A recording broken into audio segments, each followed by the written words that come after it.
Mabuhay po ang Pilipinas. Mabuhay! Wag po nating kalilimutan na kung kaya tayo nandito ay para sa minamahal nating bansang Pilipinas. Marami pa ring mga kung ano-anong pinagsususulat yung mga bumabatikos, lalo na yung mga pumepersonal kay Pastor Kibuloy. Hayaan natin sila. Kaya naman tayo nandito, kasama natin si Pastor Kibuloy para sa Bayang Malaya, para sa bansang Pilipinas.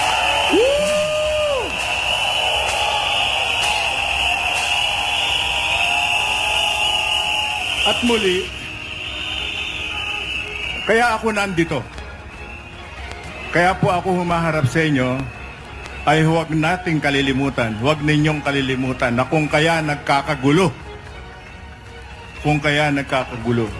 ay nagkaroon ng utuan. May mga nauto at may mga nabudol, may mga nalansi. Ang gobyerno ay tinatarantado ng Communist Party of the Philippines, ng New People's Army at ng National Democratic Front. At ito, inaasam-asam nila na magkakagulo. Subalit, pare-parehong hindi nila inaasahan na lalahok na magdaraos ng ganitong pagtitipon ang mga samahan ng Kingdom of Jesus Christ.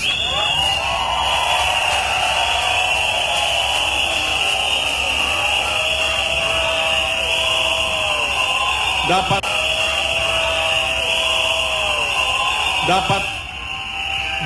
silang kilabutan. Dapat silang kilabutan sapagkat itong mga tao na walang, ulitin ko yung sinabi ko ng isang araw, itong mga tao na walang ginagawa sa araw-araw ng ginawa ng Panginoong Diyos, kundi magdasal. Magdasal, mataimtim na magdasal. Woo! Para sa kapakanan ng kapwa-tao. Para sa kapakanan ng kaluluwa. Ay nandito ngayon.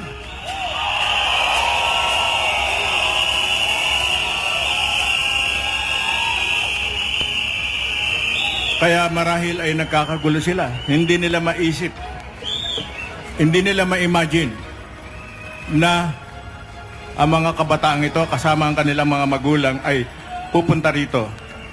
Nung huling manggaling ako rito, hindi ganito kalaki crowd.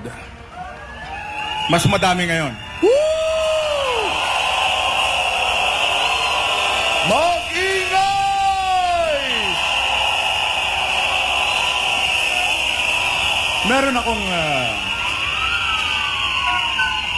Meron akong binuksang usapin tungkol sa taong nambaboy at nambababoy hanggang ngayon kay Pastor Kibuloy.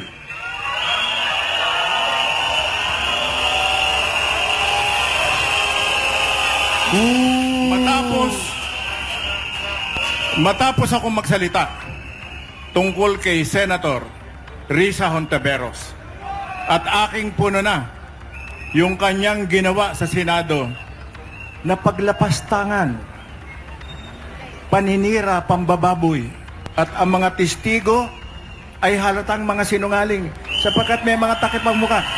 Sinungaling! Sinungaling! Sinungaling! Sinungaling! Sinungaling! Sinungaling! Sinungaling! Sinungaling! Matapos ako magsalita dito hinggil sa issue ni Risa Hontiveros, at sinabi ko na tigilan mo yan sapagkat ang iyong sarili ay ihinahain mo para malantad kung sino ka. Magkakilala kami. ayaw ko sanang magsalita tungkol dyan sa issue na yan. Subalit, hindi maganda kung hindi dapat mali yung ginawa nila kay Pastor Kibuloy. Tama? Mali. Mali. Yun ang dahilan. Mali. Si Pastor Kibuloy ay kaibigan ng masang Pilipino. Tama! Tama!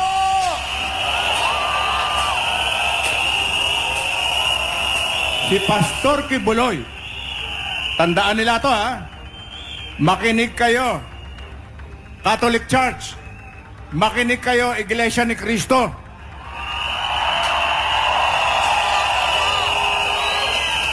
Makinig kayo, lahat ng iba't ibang sekta ng simbahan na walang itinuturo araw-araw kundi magdasal.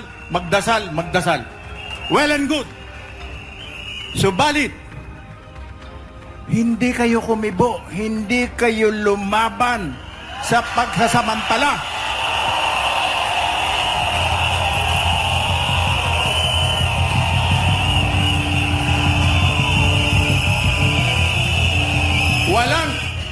Walang isa man sa inyo. Walang obispo ng simbahang Katoliko. Walang obispo ng iglesia at ng iba't ibang sekta ang tumindig at bumatikos sa CPP-NPA.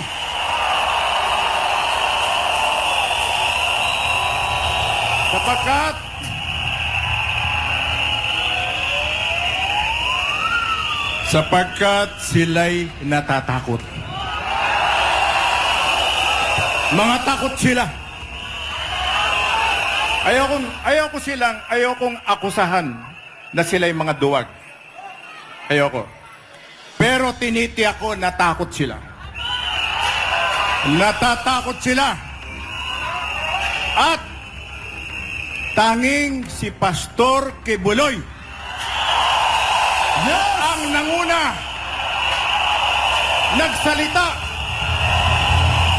laban sa mga komunista. Nanindigan at naninindigan pa si Pastor Kibuloy. Hindi siya natatakot mamatay.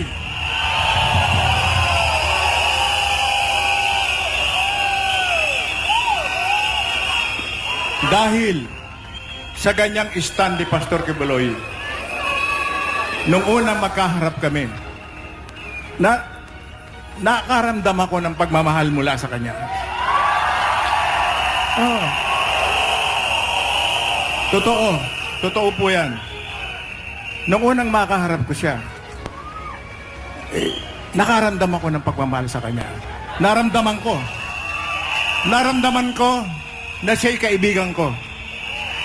At hindi ko papayagan na ang aking kaibigan ay lapastanganin.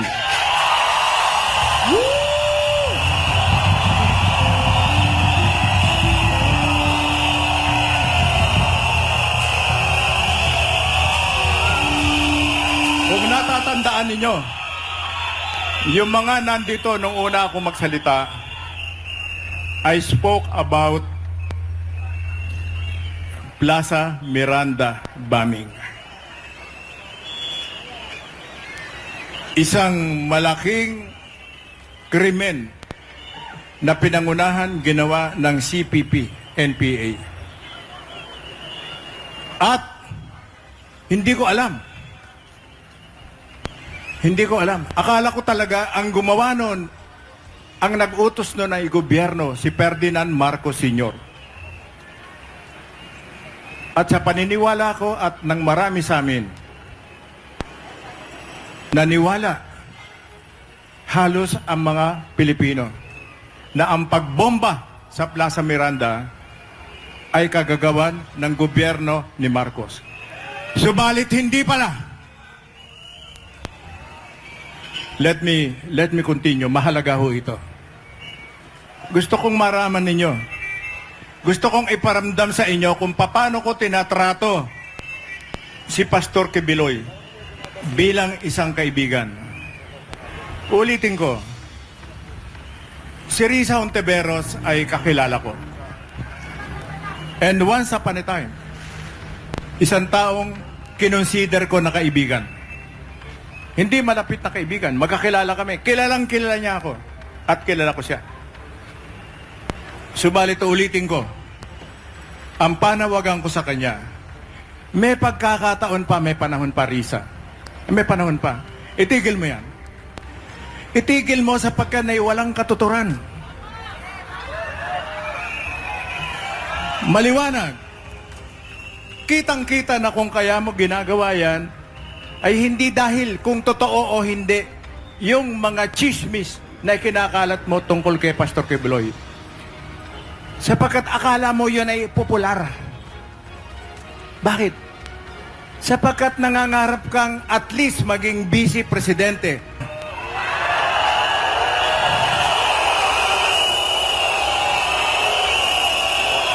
Mali yan. Mali yan, mali. Mali po yan. Mali yan. Nasa isang sistemang demokrasya tayo. Gamitin mo. Ikaw naman ay may itsurang babae. Magaling magsalita. Ha? Magaling magsalita. Bakit hindi ka lumaban ng parehas? Meron kang malaking suporta. Ha? Bagamat ako'y nagtataka kung anong magic ang nangyari at nahalal ka na senadora. Samantalang hindi ka naman pumapasok sa mga survey, biglang nung magbotohan, biglang nasa buntot ka na, umaakit-akit ka na ng konti. Si Pastor Kibuloy, ang ginagawa kay Pastor Kibuloy, ang pangyayari sa kanya, ay may naalala ko na isang kaibigan ko. Sapagkat ang isa ko pong katangian ay marunong ako magmahal ng kaibigan. Itanong nyo kay Ka Eric. Kami ni Ka Eric ay hindi pa masyadong matagal magkakilala. Sapagkat ang pagitan namin sa NPA, si Ka Eric, ang edad ni Ka Eric ay halos anak ko na yan. Kaedad niya yung panganay kong anak na lalaki, yung pinakapanganay ko. Kaya kung si Ka Eric, kung i-address ko yan, kung tawagin ko yan ay bunso. Pati sa text, bunso, nasaan ka na? Kamusta ka na? Are you safe? Bunso. Bilang matalik na kaibigan, uulitin ko, naalala ko ang nangyari sa isang kaibigan ko.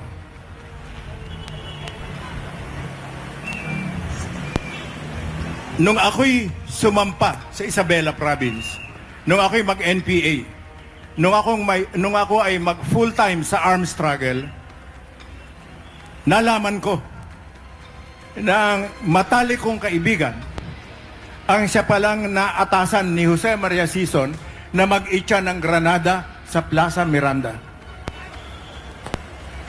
Kaibigan ko, parang kapatid ko. Nung magkita kami sa kabundukan, kaya ako namundok. Dahil nagalit ako. Sabi ko, putang na, uubusin kami ni Marcos. Pagpapapatayin kami nito. Sa paniniwala ako na talagang ang nag-itcha, ang nag-utos ng pag-iitcha ng granada sa Plaza Miranda ay si Ferdinand Marcos Sr. Subalit hindi pala. Isa ako sa mga unang nakaalam. Hindi ko nasaksiyan. Wala ako sa Plaza Miranda. Subalit yung taong naatasan para mag-itcha ng granada sa Plaza Miranda ay parang kapatid ko. Putang ina. Hindi ako makapaniwala. Wala siyang napagsasabihan. Ako ang unang napagsabihan niya nung magkita kami sa bundok. Niyakap niya ako. Draw, sabi niya. Hindi mo ba alam kung ano nangyari? Ano yun? Putang na ako ang nag-itcha ng granada sa Plaza Miranda. Na ano ko na, hindi ko alam kung anong gagawin ko, magkaharap kaming ganyan. Sabi ko, Kapiter, parang break sa bayan, bayan, bayan ko! Bayan, bayan, bayan ko! Bayan, bayan, bayan ko, di matapos ang laban ko.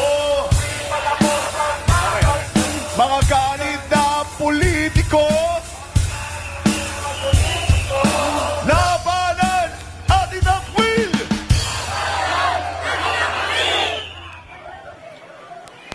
Makinig po kayo, mahalaga to. Uulitin ko. Nasyak ako. Nag-NPA ako, sumampa ako sa NPA sapagkat ang paniniwala ko na kaming mga kabataan nung panahon na yun, I was 20 years old. Magte 21. Katulad ng karamihan sa inyo. Natandaan nyo, ikinuwento ko nung una ako magsalita, makaharap dito, I was 16 years old nung ako'y ma-recruit sa Kabataang Makabayan. Ano iniisip ng isang 16 years old? And I was 17 nung maging full-fledged member, nung manumpa ako bilang ganap na kasapi ng Communist Party of the Philippines. At si Danny Cordero, na naatasan, na inutusan mismo ni Jose Maria Sison na mag-itya ng granada sa Plaza Miranda, was about 22 years old. Matali ko siyang kaibigan. Bakit mo initya, sabi ko. Ang sabi niya sa akin, Dro, kasi kung tawagin ako ng mga kaibigan ko, Peter, Pedro, yung mga malalapit sa akin, Dro. Magkaharap kaming ganyan. Bakit mo initya ang granada? Dro, sabi niya. Ipinatawag ako ng Diyos. Inutusan ako ng Panginoong Diyos na iitya ang granada. He was referring to Jose Maria Sison. Sapagkat nung panahon na yon, kaming mga kabataan, ang pagtrato namin kay Joma ay tila mas matindi pa kay Hesukristo. Parang Diyos ang turing namin sa Kanya. Kaya ganun ang sinabi niya, Dro, pinatawag ako ng Diyos. Inutusan ako ng Diyos. At nung ako'y nanonood ng TV, napapanood ko kung paano nilalapastangan ni Risa Hontiveros ang mahal na Pastor Kibuloy. Naalala ko si Danny Cordero. For some reasons, galit ako. Bakit ginaganito niya? Bakit? Ay, nako, nagmumumura ako dun sa harap ng TV. Bakit? And at that instant, pumasok sa diwa at puso ko si Danny Cordero na siyang biktima, na siyang unang biktima ng pagsabog ng granada ng Plaza Miranda. Sapagkat ginawa niya yun dahil lamang sa ideolohiya. Dahil sa kautusan, pagpapatuloy ng ideolohiyang komunismo. At nang malaman ko yun, ayoko na, sabi ko. Hindi ganito ang gusto kong ipaglaban. Hindi ako lalahok sa isang samahan na papatay ng kapwa-tao. At ganyan ang gusto nilang gawin kay Pastor Kibuloy. Hindi ko papayagan yan. Hindi natin papayagan yan. Hindi yan papayagan ng sambayanan.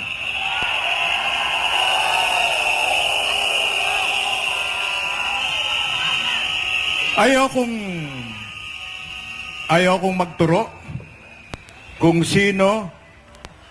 kung kanino nagmamano si Risa Hontiveros, kung kanino siya nagre-report dun sa kanyang pinagagawang pambababoy kay Pastor Kibuloy.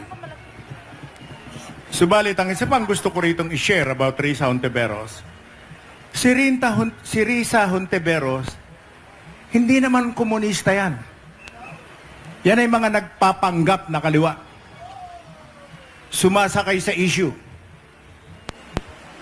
Sapagkat yung mga yan, si Risa Hontiveros mismo, yung kanyang grupo, yung Akbayan, during the 90s, ay nanganib ang buhay ng marami sa kanila.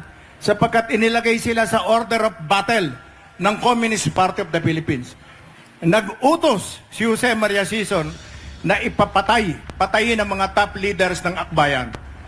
Sabihin nila na nagsisinungaling ako.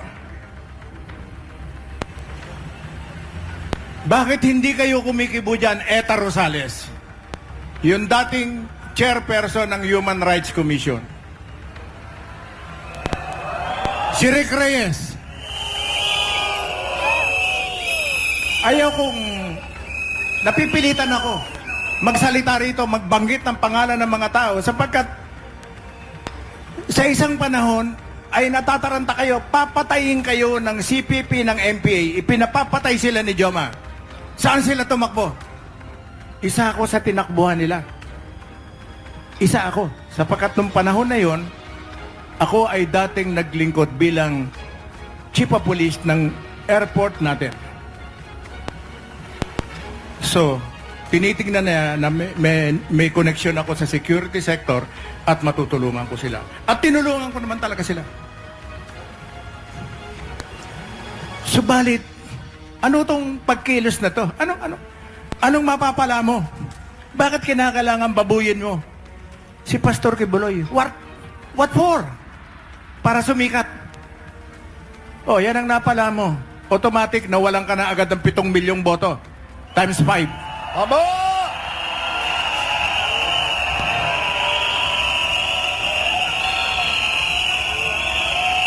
Malaking alam na alam ni Risa Hontiveros yung sabwatan nung 3 kumag sa Kongreso at ang pakikipagsabwatan nito kay Speaker Romualdez. Alam na alam niya yon. Dapat batikusin niya yon. Dapat batikusin niya yon. Sapagkat si Risa Hontiveros sa isang panahon ay binagbantaan siyang patayin ng CPP-NPA. Bakit niya ngayon titirahin si Pastor Kibuloy? Isang tao na handang mamatay para tapusin ang kilusan ng komunismo sa Pilipinas.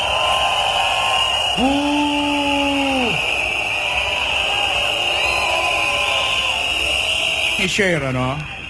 At naniniwala akong nakikinig yung taong nakipag-usap sa akin. May tumawag sa akin. Isang taong malapit kay Risa Hontiveros, who happened to be a good friend of mine. Kaibigan niya.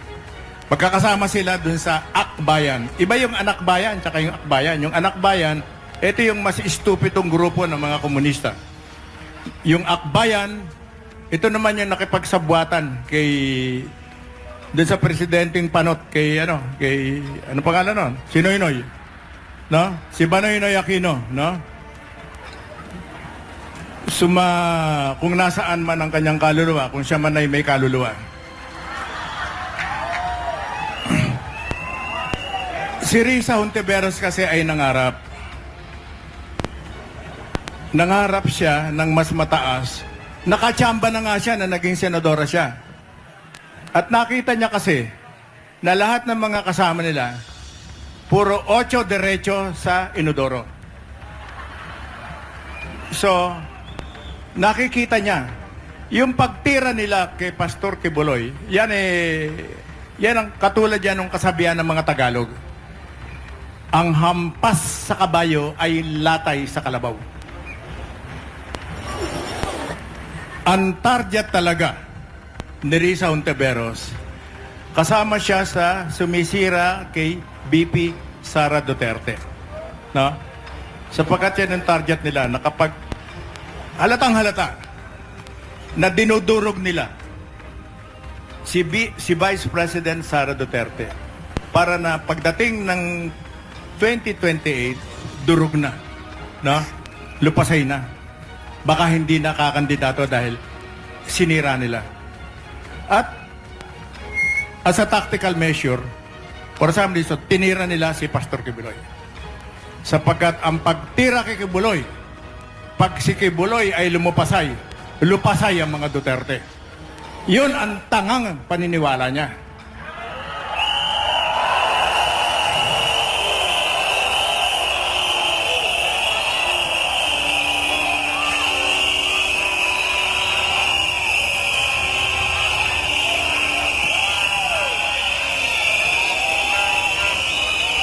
May tumawag sa akin, ano? Kahapon, tinawagan ako. Tinext muna ako kung pwede ako makausap. Actually, gusto makipagkita sa akin. Sinabi na lang sa akin. Sabi niya, bakit naman kinakailangang magsalita ka ng ganon kay Risa? Sabi ko, kadwa. Ilocano. Yung mga NPA, yung kadwa is comrade in Ilocano, no? Ilocano siya, no? Sabi niya sa akin, kadwa. Apay kati, ba't naman ganon, sabi niya? Bakit kinakailangang magsalita ka ng ganon in public against Risa Hontiveros? Ang tanong ko sa kanya, pare, bakit? Hindi ba totoo yung sinabi ko? Hindi ba totoo? Sabi niya, hindi yan ang issue. Hindi ka na dapat nagsalita. Sabi ko, bakit niya binastos ng ganon si Pastor Kibuloy? Sabi ko, somebody has to do that. Kinakailangan may magsalita tungkol sa kanya. Kung hindi siya titigil.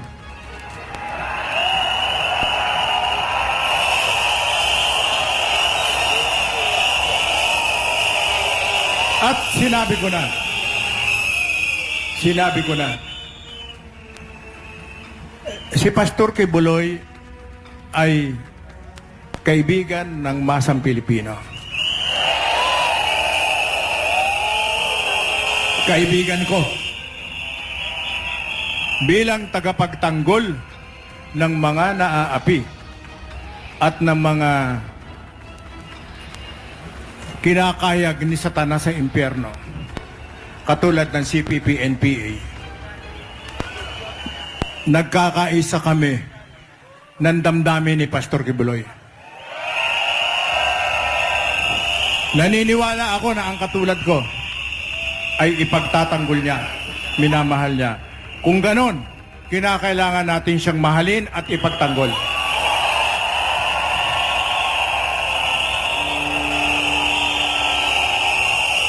Tanging, uulitin ko, kasi totoo po ito. Ang sinasabi natin dito, pag tumayo kami rito, hindi para magsinungaling, kundi para magsalita ng katotohanan. Iisa-isahin ko na, uunahin ko na ang relihiyong Katoliko. Makinig po kayo, mga kardinal. Alam namin nanonood kayo, mga obispo. Ni isa sa inyo, ni katiting sa inyo, sa simbahang Katoliko, ay walang tumayo laban sa CPP-NPA. Hindi pa yun. Subalit, ano pa nangyari? Naging katulong pa ang marami sa inyo, mga obispo, para lumawak ang CPP-NPA.